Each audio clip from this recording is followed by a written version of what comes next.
So we talked all night about the rest of our lives, where we're gonna be when we turn 25. I keep thinking times will never change. Keep on thinking things will always be the same. But when we leave this year, we won't be coming back.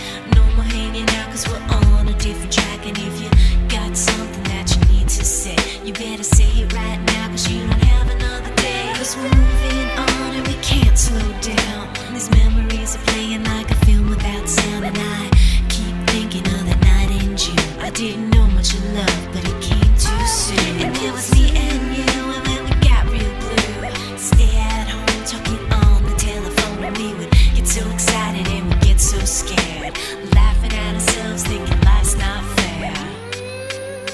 And this is how it feels. As we go on, we remember all the times we had together.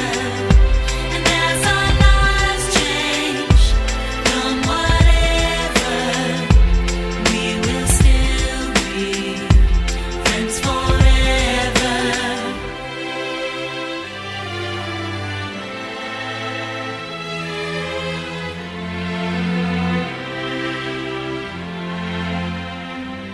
So if we get the big jobs and we make the big money, when we look back now, will our jokes still be funny? Will we still remember everything we learned in school? Still be trying to break every scene